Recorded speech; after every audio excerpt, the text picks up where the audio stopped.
اللهم بارك على محمد كما باركت على إبراهيم وعلى آل إبراهيم إنك حميد مجيد. عن عبد الله بن مسعود رضي الله عنه قال قال رسول الله صلى الله عليه وسلم يؤم القوم أقرأهم لكتاب الله تعالى فإن كانوا في القراءة سواء فأعلمهم بالسنة وإن كانوا في السنة سواء فأقدمهم هجرة فإن كانوا في الهجرة سواء فأقدمهم سلما وفي رواية سنا ولا يؤمن الرجل في سلطانه ولا يقعد في بيته على تكريمته إلا بإذنه.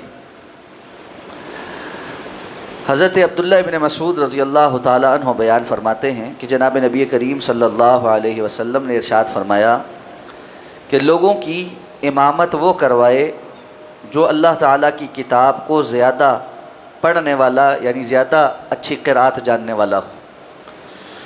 بس اگر وہ سب کے سب قرأت میں برابر ہوں تو جو ان میں زیادہ سنت کا جاننے والا ہو وہ امامت کروائے. پھر اگر وہ سنت کے جاننے میں بھی سب برابر ہوں تو جو ان میں سے ہجرت کر کے سب سے پہلے جس نے ہجرت کی یعنی قدیم ہجرت جس کی باقیوں کے مقابلے میں ہو وہ امامت کروائے. اور اگر وہ سب زمانہ کے اعتبار سے ہجرت کے معاملے میں بھی برابر ہوں تو جو ان میں اسلام لانے میں زیادہ قدیم ہو یا دوسری روایت میں الفاظ یہ ہیں جو عمر میں زیادہ بڑا ہو وہ امامت کروائے. اور آپ نے فرمایا کوئی آدمی کسی دوسرے آدمی کے دائرہ اختیار میں یعنی اس کے حکومت یا حلقہ جو اختیارت ہے اس کے اندر امامت نہ کرائے اور کوئی کسی دوسرے کے گھر میں اس کی عزت کی جگہ یعنی بیٹھنے کی جو خاص جگہ ہے اس پر بغیر اس کی اجازت کے نہ بیٹھے. اس حدیث مبارکہ کو امام مسلم نے روایت کیا ہے. فرض نماز میں جماعت سے متعلق احکام و مسائل ذکر ہو رہے ہیں. اس حدیث مبارکہ میں چند بڑی اہم باتیں اور مسائل ذکر ہوئے ہیں. سب سے پہلے تو یہ کہ امامت کون کروائے. یہ مسئلہ ویسے تو اس جگہ کے لیے ہے جہاں پر سب لوگ موجود ہوں اور کوئی مخصوص امام مقرر نہیں. لیکن جیسے کوئی مسجد ہے جہاں پر مخصوص امام امامت کے لیے مقرر ہے تو پھر یہ اس کا حق ہے کہ وہ امامت کروائے خواہ وہ بسا اوقات علم میں دوسرے سے کم ہی کیوں نہ ہو. لیکن چونکہ وہ مخصوص جگہ ہے اس کا ایک مقرر شدہ امام ہے تو اس نظام کے اندر یہی بات انسب ہے کہ وہ امام امامت کروائے. اور اگر کسی دوسرے کی امامت کی ضرورت پیش آئے تو اس امام سے اجازت لینا یا جو ذمہ دار اجازت دے سکتا ہے اس سے اجازت لینا یہ ضروری ہوگا. اس کے بغیر کوئی دوسرا وہاں امامت نہ کروائے. اسی کے ذیل میں بعض علماء نے اذان کو بھی اور اقامت کو بھی لیا ہے. بالخصوص اذان جو ہے جو مقرر کردہ بندہ ہے اس کو اذان دینی چاہیے. اور پھر اس میں یہ بھی ضروری ہے کہ جو اذان کہہ رہا ہو اس کو اذان کہنے کا پتہ ہو. بہت سارے احباب اذان کہنے کا شوق تو رکھتے ہیں لیکن ان کو اذان کہنے کا صحیح طریقہ آتا نہیں. الفاظ کی ادائیگی میں بہت ساری غلطیاں ہیں اور اگر وہ سمجھانے لگیں تو پھر ان کی اور امام صاحب کی اور مؤذن صاحب کی خیر نہیں ہوتی. تو اس لیے درست اور صحیح بات یہی ہے کہ جو بندہ مقرر ہے اور جس کو سب سے اچھا انداز آتا ہے وہ یہ دینی امور سر انجام دے. تو اللہ کے رسول صلی اللہ علیہ وسلم نے فرمایا جو قرأت اچھے طریقے سے جانتا ہو اس کو امامت کروانی چاہیے. اس سے یہ بھی پتہ چلتا ہے کہ امام کا اچھا قرآن پڑھنا قرأت کرنا یہ کس قدر ضروری ہے. اس لیے کہ لوگوں نے نماز پڑھنے آنا ہے, قرآن اچھے انداز میں خوبصورت انداز میں تجوید کے اصول اور ضوابط کے مطابق معانی اور مفاہیم کا خیال کرتے ہوئے جو امام قرآن پڑھے گا تو لوگوں کے دل نماز کے اندر لگیں گے اور وہ قرآن سن کر مسجدوں کی رونق بڑھائیں گے. اور بہت سی جگہوں پر ایسا ہے کہ ایسے ائمہ ہیں کہ خود بھی اللہ نے کوئی آواز اچھی نہیں دی اور دوسرے کسی کی امامت کے لیے وہ دستبردار ہونے کو بھی تیار نہیں۔ بعض میں مساجد میں دیکھتا ہوں کہ بزرگ امام ہیں، وہ عمر کا تقاضا ہو گیا، اب آواز میں سانس میں ویسی جو ہے وہ روانی بھی نہیں، اور آواز کے اندر لرزش بھی ہے، تجوید کے قواعد بھی پرانا جو نہیں پڑا ہوا ہے، تو اتنے زیادہ کوئی تجویدی قواعد بھی اپنے پختہ نہیں کیے، لیکن چونکہ وہ مقرر ہیں تو اب وہ کسی اچھے امام کو جگہ دینے کو بھی تیار نہیں، اور اس کا نتیجہ یہ ہے کہ مسجدوں کی رونقیں خراب ہو رہی۔ یہ درست اسلوب نہیں۔ اچھے سے اچھا قرآن پڑھنے والا بندہ اس کو امامت کے آگے کرنا چاہیے۔ آپ صلی اللہ علیہ وسلم نے فرمایا اگر وہ قرات میں برابر ہوں، یعنی ایک جیسی علم رکھتے قرات کا اور اچھی آوازیں بھی سب کی اچھی ہیں، تو جو ان میں سے سنت کا زیادہ علم رکھتا ہے اس کو نماز کی امامت کرانی چاہیے۔ اور سنت سے یہاں پہ مراد رسول اللہ صلی اللہ علیہ وسلم کی جملہ تری زندگی، یعنی شریعت کا زیادہ علم رکھتا ہے، جس کو زیادہ فہم ہے دین کا، تو پھر اس کو آگے کرنا چاہیے۔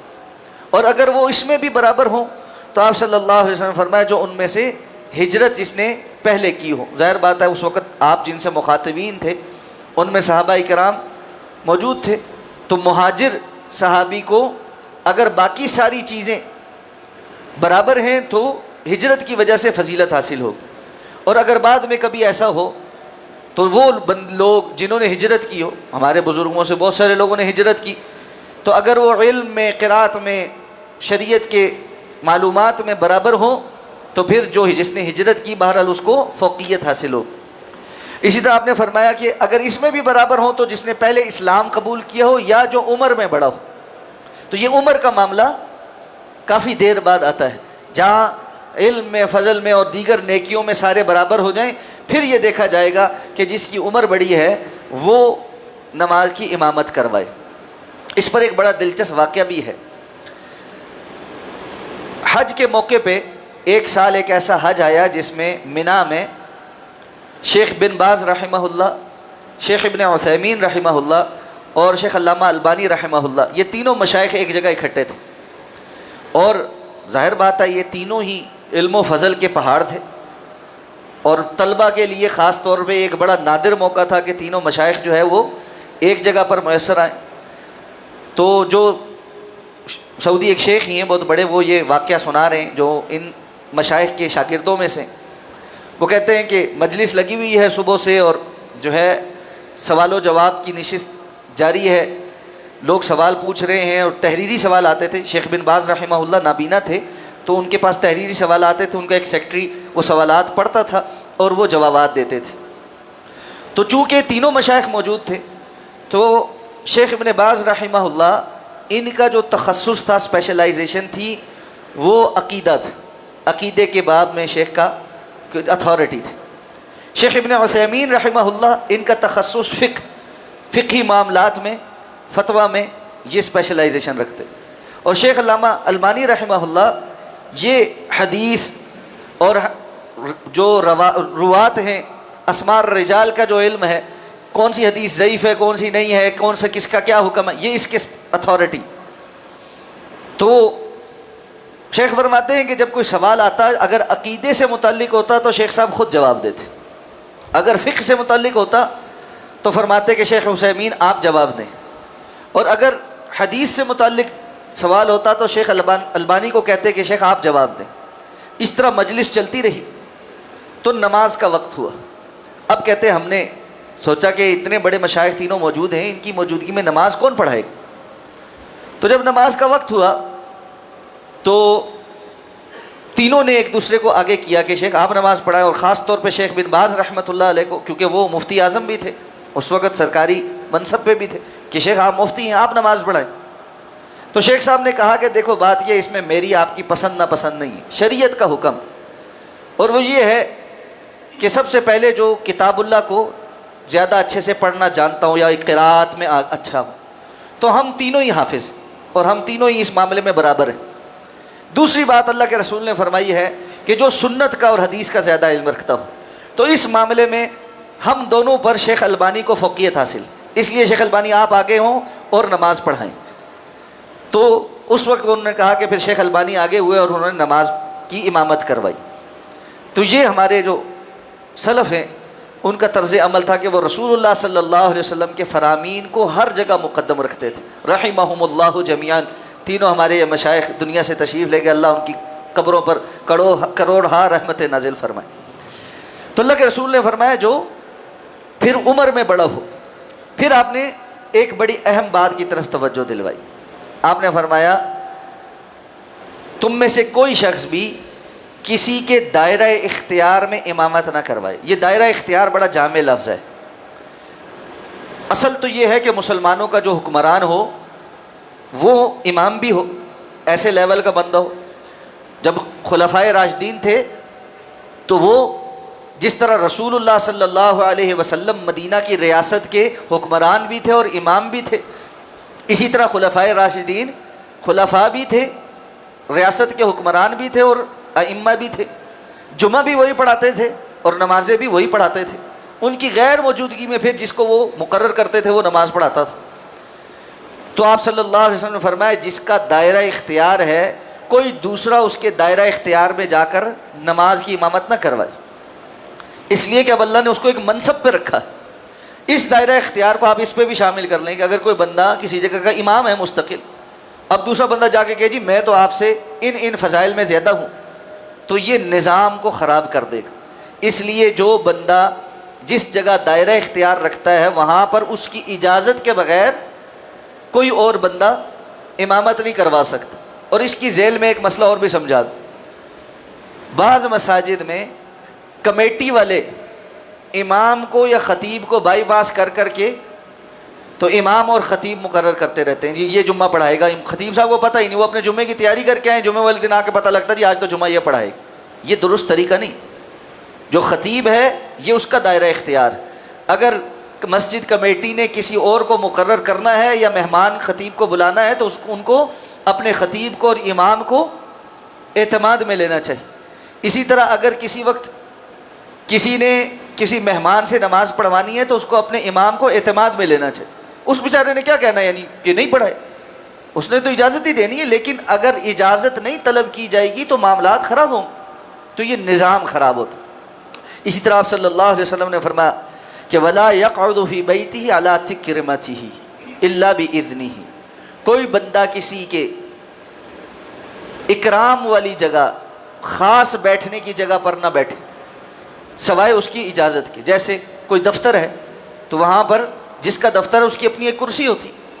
اگر کوئی مجلس ہے تو صاحب مجلس کی اپنی ایک مخصوص نشست ہوتی. تو وہاں پر نہیں بیٹھنا چاہیے سوائے اس کی اجازت کی. اسی کے ذیل میں مسجدوں میں بہت سارے لوگ بیٹھ کر قرآن پڑھتے ہیں یا کسی جگہ کوئی درس و تدریس کا معاملہ کرتے ہیں. یہ جو ممبر ہے یہ ایک خاص منصب ہے، خاص مقام. اس پر اجازت کے بغیر نہیں بیٹھ سکتے. یہ مصلی ایک خاص مقام، اس پر اجازت کے بغیر نہیں بیٹھ سکتے. ہاں کوئی آپ کو بٹھائے جس کا منصب ہے تب وہاں پر بیٹھنا چاہیے.